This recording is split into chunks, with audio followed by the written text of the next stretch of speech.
आसा जोङो बेखौ थांनाय नभेम्बर दाननि 8 तारिखाव बे जोंनि इन्दिरा सेलेबा दाजादोंमोन।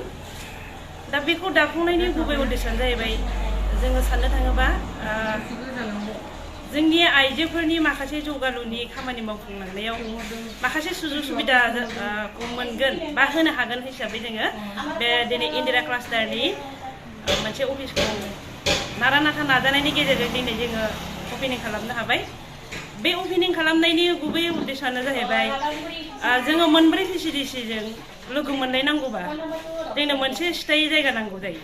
दा बेनि थाखायनो जोङो दिनै बे अफिसखौ लानाय जादों आरो दा बे अफिसखौ लानायनि माबायानो जाहैबाय गुबै थांखियानो जाहैबाय सोरबा सेल्फ हेल्प ग्रुपआ माखासे जोंनि बुक्स अफ रेकर्ड बा माबा मोनसे मिथियाखै माबा मोनसे रांखान्थिनि गोनांथि जायो। दा बेफोरखौ मोननो थाखाय खबर जोंजों लिंक लानो थाखाय जों माने जोङो खाथियाव मोननाय बायदि बे अफिसावनो फैबानो बिथांमोना माने जोंखौ लोगो मोनगोन, बिदिनो सावरायनानै माखासे खामानि मावनायाव सुजुग सुबिदा जागोन होननानै जोङो दिनै बिनि बे सेलेब बा इन्दिरा सेलेबनि अफिसखौ दिनै बेखेवनाय जाबाय आरो थांखियानो जाहैबाय जेनेबा फार्स्टआवनो माने NRLM नि गेजेरजों जेनेबा गिबियावनो सेल्फ हेल्प ग्रुप माने फार्स्टआवनो सेल्फ हेल्प ग्रुप दानाय जाग्रोदोंमोन आरो ना। ओमफ्राय सेल्फ हेल्प ग्रुपआ माने गिबि आगान आरो ना। सेल्फ हेल्प ग्रुपनि उनावहाय माने मोनसे भिलेज अर्गानाइजेसन होननाय मोनसे मा होनो बेखौ जुथुम दानाय जायो। जेनेबा बे भिलेज अर्गानाइजेसनाव मोनसे गामि रेभिनिउआव आरो जिमानता माने सेल्फ हेल्प ग्रुप दङ बेखौ लानानै दानाय जायो। ओमफ्राय आरो बिनि माने नेक्स्ट स्टेज आरो ना बियो नेक्स्ट स्टेप बियो माने इयो क्लास्टार लेभेल फेडारेसना क्लास्टार लेभेल फेडारेसनानो जाहैबाय माने जोंनि बे कक्लाबारि क्लास्टाराव जेरै मोनब्रै भिसिडिसि दङ, जेरै खामादैसा, गधुलिगाव, बेनिफ्राय राबांगुरि, बेनिफ्राय मोनसेया कक्लाबारि।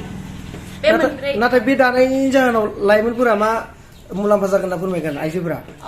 माने बेनि गेजेरजों माने आइजोफोरा माने जेनेबा गथ' गथाय फरायहोनायावनो जा, निजि न'खर संसार खुंनायावनो जा, बिजनेस खालामनायावनो जा, माने गोबां माने खामानियाव जोङो माने फैसा थाखानि खेथ्रआव माने मदद खालामनो हायो आरो ना बेनि गेजेरजों। बेनिफ्राय आरो जेनेबा बिनि अनगायैबो माने गोबां खामानि दङ बेहाय, जेनेबा समाजथिंजाय सामाजिक खामानिफोरावबो जों माने मदद खालामनो हायो। जेनेबा ससियेल एक्सन कमिटि दङ नालाय, ससियेल एक्सन कमिटिनिफ्रा माने एक्सन लानो हायो।